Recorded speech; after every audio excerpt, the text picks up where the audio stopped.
महिला आरक्षण में ओबीसी कोटे पर विचार कर रही सरकार। लोकसभा में अनुप्रिया पटेल ने दिया कैसा इशारा। कांग्रेस पर क्यों भड़की सांसद अनुप्रिया पटेल। ये कि अगर सरकार इस बिल को पेश नहीं करती तो आप कहते हैं कि आप तो महिला विरोधी, आप तो महिला की चिंता नहीं करते, आप महिला के प्रति वादा पूरा नहीं करते।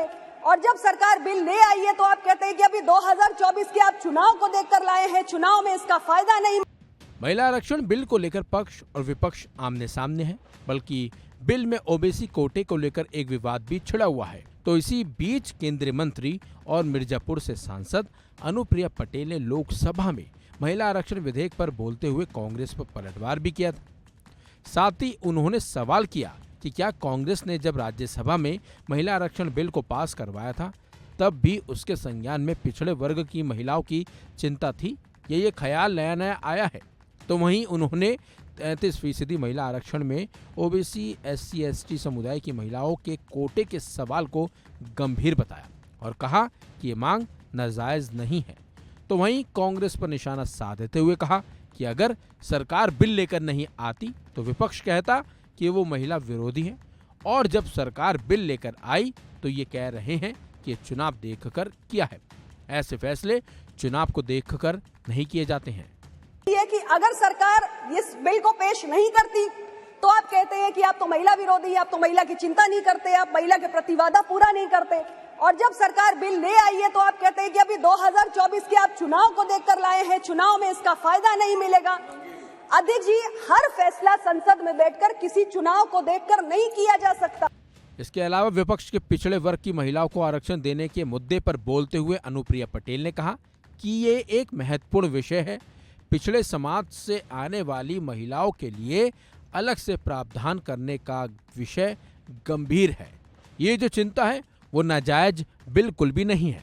इस मांग को गलत भी नहीं ठहराया जा सकता, क्योंकि महिलाएं एक होमोजेनस ग्रुप नहीं है बल्कि हेट्रोजेनस ग्रुप है।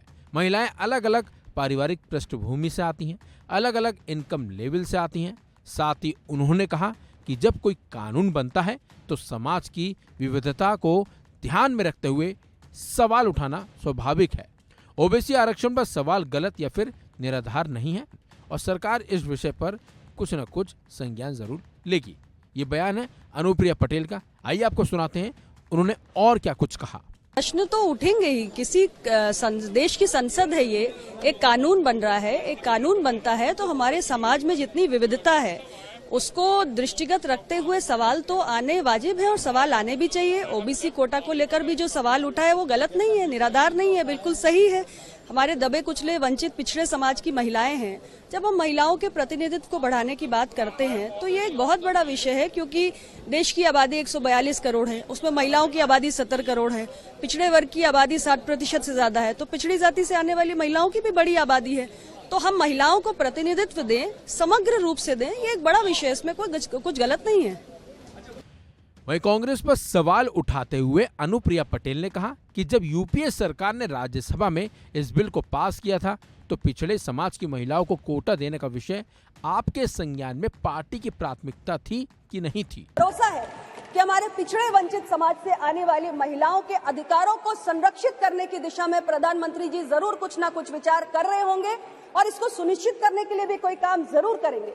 जब मैं अपने कांग्रेस के साथियों को सुन रही थी इस विषय को उठाते हुए तो मेरे मन में एक स्वाभाविक जिज्ञासा जागी कि 2008 में आप राज्यसभा के अंदर इस बिल को लेकर आए थे और 2010 में आपने इसको पारित कराया था। आज आप कांग्रेस पार्टी के तरफ से ये विषय ओबीसी कोटा का जो उठाया जा रहा है, मेरे मन में जिज्ञासा है कि उस समय जब राज्यसभा में लाके बिल पास कराया था तब क्या पिछड़े समाज की महिलाओं को कोटा दिया जाए, ये विषय आपके संज्ञान में आपकी पार्टी की प्रायोरिटी था या नहीं था?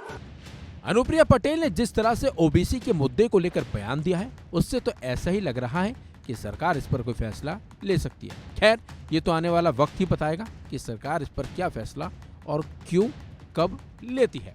इस खबर में बस इतना ही। अपडेट्स के लिए बने रहिए वन इंडिया हिंदी के साथ।